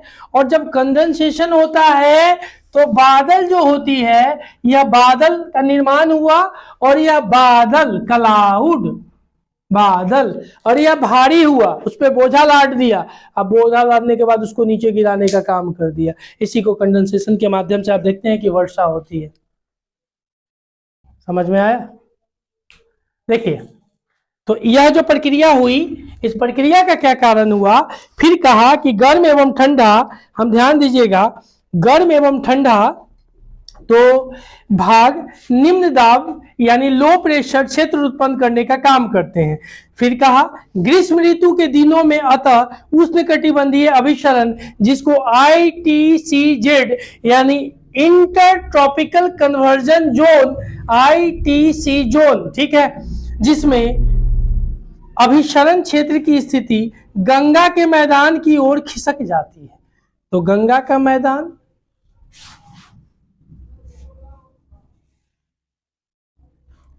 छोड़ दीजिए, गंगा का मैदान, ये क्षेत्र जो होता है ना, ये यूके जो आपका उत्तराखंड है, यूनाइटेड किंगडम में नहीं समझिएगा, उत्तराखंड है, यहाँ आप जानते हैं कि गंगोत्री वगैरह से गंगा वगैरह बहती है और पूरा यूपी घूमती है, उत्तराखंड घूमती है, बिहार घूमती है और फिर पश्चिम बंगाल भी घूमती है और वैसे घूमते घूमते वह बांग्लादेश में जाकर के गिरती है। तो गंगा का क्षेत्र हुआ ना जी, गंगा का बेल्ट हुआ ना, तो घिसक गया 5 डिग्री ऊपर। कहां से घिसका? भाई हम लोग ट्रॉपिक ऑफ कैंसर पर हैं, तो घिसक गया, तो इससे 5 डिग्री, तो 5.5, तो टोटल कितना हो गया, मान के चलो 27 डिग्री, 23.5 डिग्री पर तो यहाँ हम लोग थे ना जी बेटा, यहाँ पे तो 0 डिग्री इक्वेटर हुआ, उसके ऊपर गए तो 23.5 डिग्री पर ट्रॉपिक ऑफ कैंसर, जिसको कर्क रेखा कहते हैं, और उसके नीचे मकर रेखा हो गया, और ये जो 23.5 डिग्री पर तो हमारा भारत को बीचे बीच 2 भागों से काटने का काम करा ट्रॉपिक ऑफ कैंसर, तो ऊपर घसक गया, तो 27.5 पर घसक गया, तो वही नीचे वाला ऊपर घसक गया 27.5 पे। तो मान के चलो कि ओर खिसक जाती है। यह विषुवतीय गर्त, यानी जो इक्वेटर जो होता है, गर्त जो होता है, गर्त है जो प्राय विषुवत वृत्त से 5 डिग्री में स्थित होती है। तो यह गर्त का जो निर्माण हुआ, अब लौट करके विषुवत वृत्त पर आ जाते हैं। उतना हम समझाने के लिए बोले हैं कि इंडिया का लोकेशन के लिए, तो ये विषुवत वृत्त होता है, ये विषुवत वृत्त होता है। तो यह 5 डिग्री, यहाँ जो यह रेखा गुजरी, यह 5 डिग्री है, और 5 डिग्री कोई चीज का निर्माण नहीं, पेड़ पौधा इन सब कुछ नहीं होता है, क्योंकि यहाँ टेम्परेचर अधिक होता है, टेम्परेट जोन होता है, यहाँ टेम्परेचर अधिक होता है। अगर ज्यादा जानकारी हो इस जोन के बारे में तो 6 क्लास वाला पहला वीडियो देख लीजिएगा, वहां आपको यहाँ क्लियरिटी आएगी, ठीक है। इसे मानसून ऋतु में मानसून गर्त के नाम से भी जाना जाता है। वो मानसूनी trough during the monsoon season, वहां पे हम जानते हैं, ठीक है, क्लियर है। आगे बढ़ते हैं। आईटीसी जो आपने देखा, मतलब बेल्ट में इस तरह से मान के चलिए, यह पोर्शन है, यह जो घटना घटती है, यह लो प्रेशर वाले जोन हैं, बेल्ट विषुवत रेखा इक्वेटर की तरफ वो नीचे आते हैं, उसी चीज को इक्वेटर की तरफ वो नीचे आते हैं, जो 5 डिग्री देखा ना अभी, उसी चीज को। फिर कहा इनका नाम दिया गया है ITCZ, जिसको कहा गया है इंटर ट्रॉपिकल कन्वर्जन जोन, उष्णकटिबंधीय अभिसरण क्षेत्र, ठीक है। आगे देखना, लेकिन सूर्य के उत्तर होने के कारण, और सूर्य जब कहाँ है, उत्तर की तरफ, उत्तर होने के कारण क्या होता है कि यह ITC जोन ग्रीष्म काल में गंगा के क्षेत्र में घसक जाता है, क्योंकि सूर्य जब उत्तर की ओर गया तो यह गंगा के क्षेत्र में ऊपर घसक जाता है। यह अभिसरण खिसक कर गंगा के मैदान पर आ जाता है फिर, ठीक है। आगे देखिएगा, हिंद महासागर जो इंडियन ओशियन है, हिंद महासागर इंडियन ओशियन, इसमें कहा हिंद महासागर में मेडागास्कर के पूर्व लगभग 20 डिग्री दक्षिण अक्षांश के उत्तर उच्चे दाब वाला क्षेत्र होता है, और इस उच्चे दाब वाले क्षेत्र की स्थिति एवं तीव्रता भारतीय मानसून को प्रभावित करने का काम करती है, ठीक है। आगे देखिएगा, मेडागास्कर में उसका हाई प्रेशर का निर्माण करती है, जो मेडागास्कर है उसमें हाई प्रेशर का काम करने का काम, यहाँ हाई प्रेशर का निर्माण करती है। फिर आगे देखिएगा, फिर क्या कहता है, ग्रीष्म ऋतु में तिब्बत का पठार बहुत अधिक गर्म हो जाता है। गर्मी के दिनों में तिब्बत का जो पठार है ना, ये हमारे चाइना वाला जो भारत इंडिया नेपाल से जो ऊपर है, तिब्बत का पठार बहुत ज्यादा गर्म हो जाता है, जिसके परिणाम स्वरूप पठार के ऊपर समुद्र जल से लगभग 9 किलोमीटर की ऊंचाई पर तीव्र ऊर्ध्वाधर वायु धाराएं एवं ऊंचे दाब का निर्माण होती है, जिसको कहा the Tibet plateau gets intensely heated during summer, which results in a strong vertical air currents and the formations of a low pressure over the plateau at about 9 kilometre above sea level, sea level से 9 kilometre ऊपर तक। ठीक है, आगे देखिएगा, हिंद महासागर में यह हाई प्रेशर बनता है। ठीक है, फिर कहा ग्रीष्म ऋतु में हिमालय के उत्तर पश्चिम में जेट धाराएं तथा भारतीय प्रायद्वीप के ऊपर उष्णकटिबंधीय पूर्वी जेट धाराओं का प्रभाव होता है, वही है।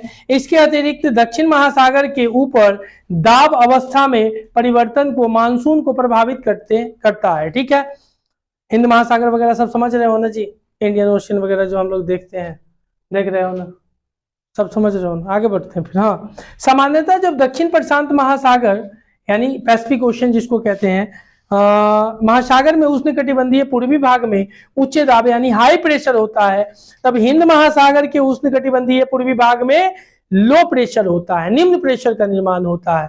ठीक है, मतलब कहा दक्षिण प्रशांत में जब क्या होगा, हाई प्रेशर होगा, तो उसी जगह हिंद महासागर इंडियन ओशियन में लो प्रेशर का निर्माण होगा। एक तरफ हाई, दूसरी तरफ लो। कहा कि लेकिन कुछ विशेष वर्षों में वायु दाब की स्थिति विपरीत हो जाती है तथा पूर्वी में वायु दाब की स्थिति विपरीत हो जाती है तथा पूर्वी प्रशांत यानी प्रशांत पैसिफिक जो है, नॉर्थ हम इधर देखते हैं, पूर्वी जो देखते हैं प्रशांत हम उसको, तो उसमें क्या कहता है, पूर्वी प्रशांत महासागर के ऊपर हिंद महासागर की तुलना में निम्न दाब यानी लो प्रेशर का क्षेत्र बनता है। कहा हिंद महासागर में लो प्रेशर का क्षेत्र बनता है पूर्वी की अपेक्षा।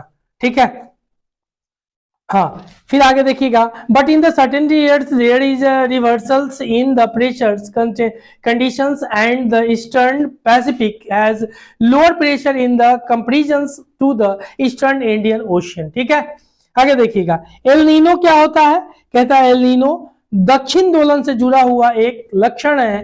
कहता है यह एक गर्म समुद्री जलधारा है जो पेरू की ठंडी धारा, पेरू यहाँ है, नॉर्थ साउथ अमेरिका में पेरू है, पेरू। ठीक है,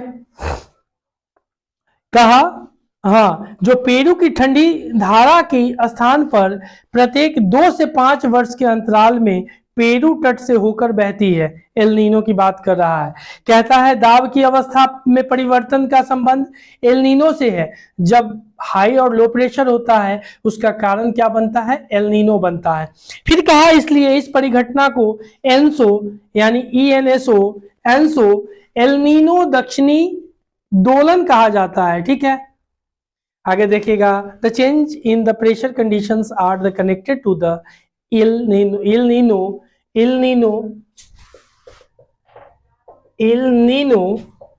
hence the phenomena is referred to the ENSO यानी El Nino Southern Oscillations। ठीक है, एल नीनो देख लिया, या क्या होता है, ठंडी पेरू जलधारा के स्थान पर अस्थायी तौर पर गर्म जलधारा के विकास को एल नीनो का नाम दिया गया है। और एल नीनो स्पेनिश शब्द है जिसका अर्थ होता है बच्चा तथा जो कि बेबी क्राइस्ट को व्यक्त करता है। व्यक्तियों क्या है, क्योंकि यह धारा क्रिसमस के समय बहना शुरू करती है और एल नीनो की उपस्थिति समुद्र की सतह के तापमान को बढ़ा देती है तथा उस क्षेत्र में व्यापारिक पवनों ट्रेड विंड होता है, ट्रेड विंड को शिथिल कर देती है। एल नीनो के कारण ट्रेड विंड क्या होता है, शिथिल हो जाता है। ठीक है, आगे देखिएगा, अब एक होता है एल नीनो, हमने देखा हाउ मच। अब एक होता है एल नीनो और ला नीनो, एक ला नीनो भी होता है। ये एल नीनो और दूसरा होता है ला नीनो, दोनों शब्द को देखना बेटा। कहता है वैज्ञानिक खोज में असफल है पर माना जाता है कि सौर कलंक सूर्य पर उठने वाले चुंबकीय तूफानों की तीव्रता बढ़ने के कारण सूर्य प्रकाश की तीव्रता कम हो जाती है, यानी लो प्रेशर यानी हाई प्रेशर से लो प्रेशर की ओर जो व्यापारिक पवने के कारण चल रही है, तो समुद्री पानी के ऊपरी परत को हवा कर मतलब हटाकर ठंडा पानी निकालने की ताकत रखती है, वो नहीं निकाल पाएगी तो गर्म पानी ही बहेगा। इस जलधारा को ला नीनो कहते हैं। मतलब समुद्र में गर्म पानी बहती है ना, ऊपर उठती है, इवेपोरेशन का काम हुआ, ऊपर जाकर के वह बादल का निर्माण। लेकिन जब वो नहीं उठ पाई तो वही गर्म जलधारा ही बहती रहेगी। ठीक है। मानसून का आगमन एवं वापसी, the onset of a monsoon and withdrawal.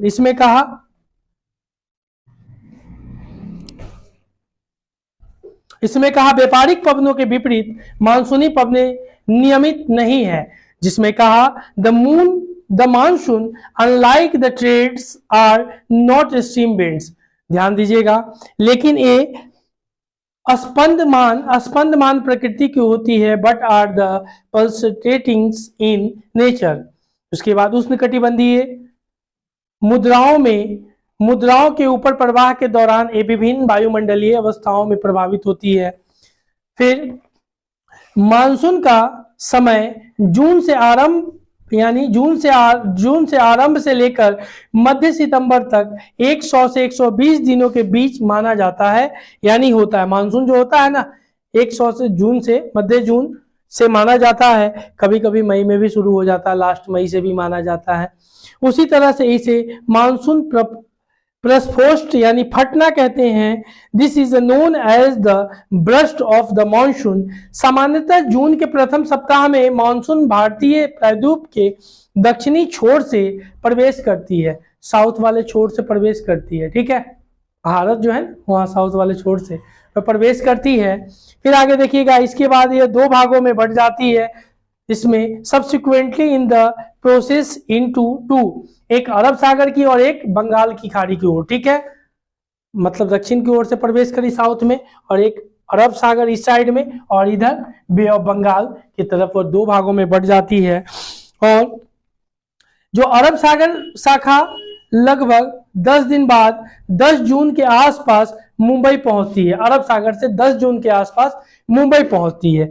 और जो बंगाल की खाड़ी शाखा तीव्रता से आगे की ओर बढ़ती है तथा जून के प्रथम सप्ताह में असम पहुंच जाती है, और वहां बारिश करवाती है। पहुंच के हनीमून नहीं मनाएगी, खाएगी पिएगी नहीं, बारिश का निर्माण करने का काम करती है। ठीक है, आगे बढ़ते हैं। देखिएगा, जो अरब वाला हुआ यह एक तीव्र प्रगति है। अरब सागर वाला जो है यह तीव्र प्रगति है। और इधर जब बढ़ते हैं, कहाँ वाला, बंगाल की खाड़ी वाला, तो ऊंचे पर्वतों के कारण मानसून पवने पश्चिम में गंगा के मैदान की ओर मुड़ जाती है। पर्वत ऊंचा है इसलिए गंगा के मैदान की ओर मुड़ जाती है। गंगा के मैदान को उत्तर प्रदेश, बिहार, इन सब क्षेत्रों में मुड़ने का काम करती है। मध्य जून तक अरब सागर शाखा सौराष्ट्र, यानी जो सौराष्ट्र किसको कहा जाता था, गुजरात को सौराष्ट्र कहा जाता है, याद रखना। सौराष्ट्र गुजरात का नाम था, गुजरात को कहा जाता था सौराष्ट्र। तो इसमें कहा कि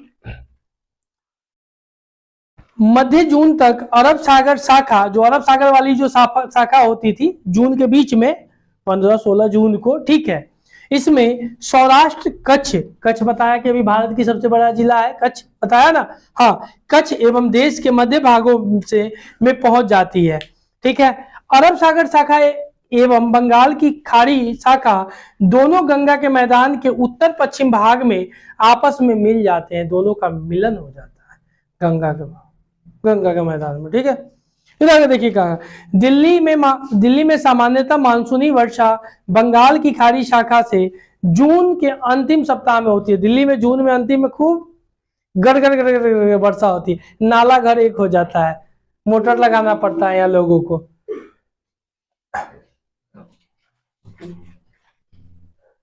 आगे देखिएगा, लगभग 29 जून तक होती है। आगे फिर जुलाई के प्रथम सप्ताह तक मानसून पश्चिमी उत्तर प्रदेश, पंजाब, हरियाणा तथा पूर्वी राजस्थान में पहुंच जाता है। मध्य जुलाई तक मानसून हिमाचल प्रदेश एवं देश के शेष हिस्सों में पहुंच जाता है। ठीक है, यही घटना सब चलती रहती है। फिर आगे मानसून की वापसी होती है, उसको भी देख लेते हैं।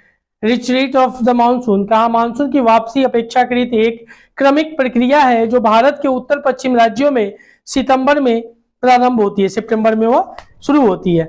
मध्य अक्टूबर तक मानसून प्रायद्वीप के उत्तरी भागों से पूर्वी तरह पीछे लौट जाती है और प्रायद्वीप के दक्षिणी आधे भाग में वापसी की गति तीव्र होती है। दिसंबर के प्रारंभ तक देश के शेष भाग से मानसून की वापसी हो जाती है। और ऋतु क्या होता है? सीजन जिसको बोलते हैं। मानसून जलवायु की विशेषताएं एक विशिष्ट मौसमी प्रतिरूप होती है और the monsoon types of climate is the characteristics by distinct seasons pattern. Bharat में मुख्यतः 4 ऋतु को पहचाना जा सकता है। 4 main seasons can be identified in India. शीत ऋतु, ग्रीष्म ऋतु, कुछ क्षेत्रीय विविधताओं के साथ मानसून के आगमन और वापसी का काल, ये 4 ऋतुओं के तौर पर भारत में उसको इंगित किया गया है, जिसको आइडेंटिफाई किया गया है। ठीक है। शीत ऋतु, the cold weather seasons winter, कहा क्षोभ मंडल में सारी घटना यानी सारी ऋतु का घटनाक्रम यहीं से प्रारंभ होता है, शीत ऋतु में। ठीक है। तापमान कम रहता है। आगे देखिएगा। फिर कहा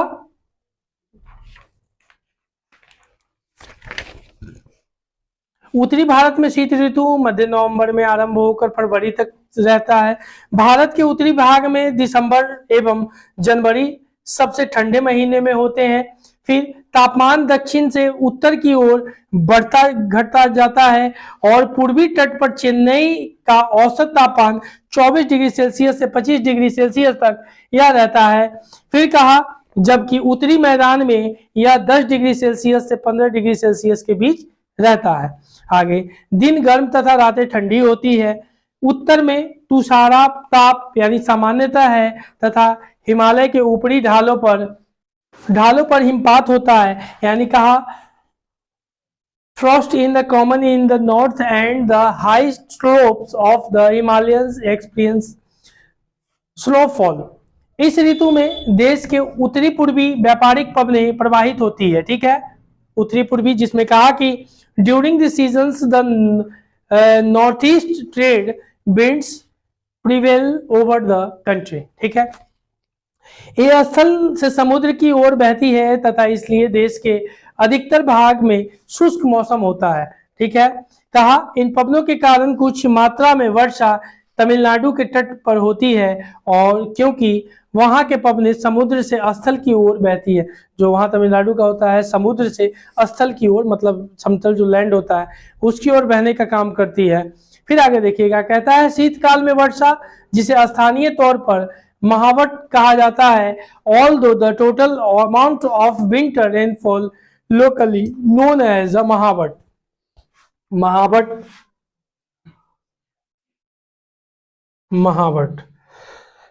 उत्तर भाग में घना कोहरा देखा जाता है। अभी घना कोहरा जो आप सुबह में जब उठते हैं ना, रोडों पे घना कोहरा की आपकी पारदर्शिता नहीं दिखाई देती है, विजुअलाइजेशन आपकी समाप्त हो जाती है।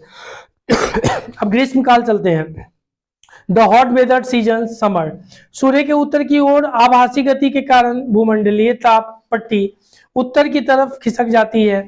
मार्च से मई तक भारत में ग्रीष्म ऋतु होती है और मार्च से दक्कन के पठार का उच्च तापमान लगभग 38 डिग्री सेल्सियस होता है। डेक्कन प्लेट्यू जो महाराष्ट्र वाले इन सब क्षेत्रों में जो आता है ना, उसका 38 डिग्री टेम्परेचर तक होता है। और अप्रैल में मध्य प्रदेश एवं गुजरात का तापमान लगभग 42 डिग्री सेल्सियस तक होता है और मई में देश के उत्तर पश्चिम भागों का तापमान सामान्यतः 45 डिग्री सेल्सियस तक होता है। ठीक है। आगे देखिएगा। प्रायद्वीपीय भारत में समुद्री प्रभाव का कारण तापमान कम होता है। देश के उत्तरी भाग में ग्रीष्म काल यानी समर में तापमान में वृद्धि होती है तथा वायु दाब में कमी आती है। मई के अंत में उत्तर पश्चिम में थार के रेगिस्तान में थार जम्मू कश्मीर, यहाँ थार राजस्थान में थार सबसे बड़ा स्थल है भारत का और सबसे बड़ा डिजर्ट अगर बात करें तो सहारा रेगिस्तान है तथा वायु दाब में कमी आती है। मई के अंत में उत्तर पश्चिम में थार के रेगिस्तान से लेकर पूर्व एवं दक्षिण पूर्व में पटना तथा छोटा नागपुर पठार, तक एक कम दाब का लंबा क्षेत्र उत्पन्न होता है। छोटा नागपुर का पठान झारखंड, उड़ीसा, छत्तीसगढ़ वगैरह का जो बेल्ट है उसको कहा जाता है। ठीक है, आगे देखिएगा, लू क्या होता है? जो गर्मी के दिनों में चलने वाली एक हवा होती है, ग्रीष्म काल का एक प्रभावी लक्षण है और ये धूल भरी गर्म एवं शुष्क पवनें होती है जो कि दिन के समय भारत के उत्तर एवं उत्तर पश्चिम क्षेत्र में चलती है। ठीक है, लू से जान भी चली जाती है। ग्रीष्म ऋतु के अंत में कर्नाटक एवं केरल में प्रायः पूर्व मानसूनी वर्षा होती है। इसके कारण आम जल्दी पक जाते हैं और तथा प्रायः इसे आम्र वर्षा भी कहा जाता है। वर्षा ऋतु या मानसून का आगमन क्या होता है, जरा ध्यान दीजिएगा। इसमें कहा कि उसी चीज को advancing monsoon the rainy season कहा। यह दक्षिणी गोलार्ध की व्यापारिक पवनों को आकर्षित करते हैं। दक्षिणी गोलार्ध नीचे वाला जो पोर्शन नहीं होता है उसको आकर्षित करते हैं। इस मानसून की अधिकतर वर्षा देश के उत्तरी पूर्वी भागों में होती है। मौसम के प्रारंभ में पश्चिमी घाट में पवनाभिमुखी भागों में भारी वर्षा लगभग 250 सेंटीमीटर से अधिक होती है। उसके बाद यानी पवनाभिमुख यानी इस भाग में, इस नीचे वाला जो भाग हुआ ना, इस भाग में पवनाभिमुख जो हम देखते हैं। खासी पहाड़ी, गारो और खासी दो पहाड़ियां है, जिसमें खासी पहाड़ी के दक्षिणी श्रृंखलाओं में स्थित मासिनराम विश्व में सबसे अधिक औसत वर्षा प्राप्त करती है जो 400 तकरीबन है। और गंगा की घाटी में पूर्व से पश्चिम की ओर वर्षा का मात्रा घटती जाती है। राजस्थान एवं गुजरात के कुछ भागों में बहुत कम वर्षा 10 डिग्री तक होती है। फिर मासिनराम विश्व में सबसे अधिक वर्षा वाला क्षेत्र है तथा स्टैंडलेग्माइट एवं स्टैंडलेग्लाइट टाइट गुफाओं के लिए प्रसिद्ध है। 2 गुफा यहाँ है। चलिए बस थोड़ा, फिर आगे देखिएगा। कहता है मानसून की वापसी, परिवर्तनीय मौसम। अक्टूबर नवंबर के दौरान दक्षिण की तरफ सूर्य की आभासीय गति के कारण मानसून गर्त या निम्न दाब वाला गर्त उत्तरी मैदानों के ऊपरी शिथिल हो जाता है। धीरे धीरे उच्च दाब प्रणाली इसका स्थान ले लेती है। दक्षिण पश्चिम मानसून शिथिल हो जाते हैं और तथा धीरे धीरे पीछे की ओर हटने लगते हैं। अक्टूबर एवं नवंबर का महीना गर्म वर्षा ऋतु से शीत ऋतु में परिवर्तित काल होता है। ठीक है, आगे कहा स्थल अभी भी आर्द्र होता है, मतलब ह्यूमिडेट होता है, मॉइस्चर जिसमें होता है, और उच्च तापमान हाई टेम्परेचर एवं आर्द्र वाली अवस्था के कारण दिन का मौसम असहाय हो जाता है, मतलब ज्यादा गर्म हो जाता है। और इसे सामान्यतः क्वार की उमस के नाम से जाना जाता है, जो अक्टूबर का जब आप देखते हैं कि शरीर चिपचिपा लगने लगता है, नहाए और फिर चिपचिपा लगने लगता है ना, अजीब सा। कपड़ा कितना बदल लीजिए उतना कोई फर्क नहीं पड़ता है, कपड़ा गीला हुआ पूरा शरीर वहां से चिपचिपा लगने लगता है। अक्टूबर के उत्तरार्ध में विशेषकर उत्तरी भारत में तापमान तेजी से गिरने लगता है। फिर उसके बाद गोदावरी, कृष्णा एवं जो नीचे वाली नदी है इसके नीचे वाला गोदावरी, कृष्णा एवं कावेरी नदियों में सघन आबादी वाले डेल्टा प्रदेश में अक्सर चक्रवात आते हैं, जिसके कारण बड़े पैमाने पर जान एवं माल की क्षति होती है।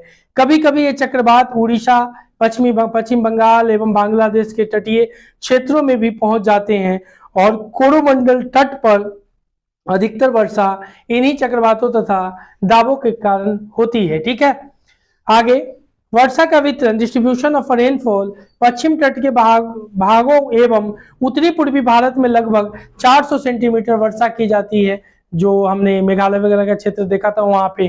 फिर कहता है किंतु पश्चिमी राजस्थान एवं इससे सटे पंजाब, हरियाणा एवं गुजरात के भागों में 60 सेंटीमीटर से भी कम वर्षा होती है। फिर आगे देखना, दक्षिण पठार में आंतरिक भागों एवं सह्याद्री के पूर्व से भी वर्षा की मात्रा समान रूप से कम हो जाती है।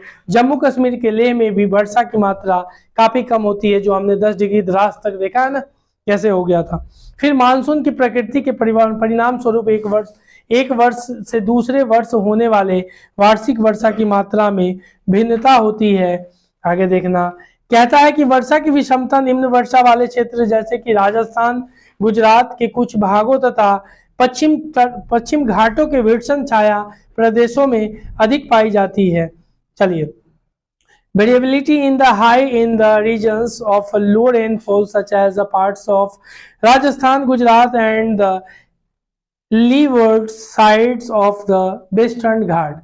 लास्ट पॉइंट है हमारा, मानसून एकता का परिचायक है, monsoon as a unifying bond, जिसमें कहा संपूर्ण भारत भूदृश्य इसके जीव तथा वनस्पति इसका कृषि चक्र मानव जीवन तथा उनके त्योहार उत्सव सभी इस मानसून लय के चारों ओर घूमते हैं। जैसे आप देखते हैं कि भारत में फसल कटाई पर भी कहीं आप देखते हैं कि धान के कटाई पर, कहीं गेहूं की कटाई पर, जैसे ओणम जैसे पर्व वगैरह मनाए जाते हैं, यह सब हमारे फसल से रिलेटेड पर्व है। ये भारत की विशेषता है। उत्तर में दक्षिण तथा पूर्व में पश्चिम तक संपूर्ण भारतवासी प्रतिवर्ष मानसून के आगमन की प्रतीक्षा करते हैं, जिसमें कहा year after year people of India from north to south and from east to west eagerly await the arrival of the monsoon. चलिए, यह आपका क्लाइमेट चैप्टर समाप्त होता है। थोड़ा लंबा वीडियो खिंच गया है लेकिन समय से समाप्त हो गया है, तो इसको ज़्यादा से ज़्यादा देखने का भी प्रयास करें, अपने दोस्तों को शेयर करें, लाइक करें, सब्सक्राइब करें। तब फिर हम अगली क्लास में मिलते हैं। यह हमारी 9th क्लास की चौथी अध्याय है। इसके बाद संभवतः एक पार्ट और बचा हुआ है। हमारी 6 की फुल ज्योग्राफी कंप्लीट है, 9th की भी कल परसों तक पूरी हो जाएगी और 10th की भी पूरी हो गई है। तब तक के लिए आप लोग बेसब्री से इंतजार को बनाए रखें। फिर अगली कक्षा में मिलते हैं। तब तक के लिए जय भारत, जय हिंद।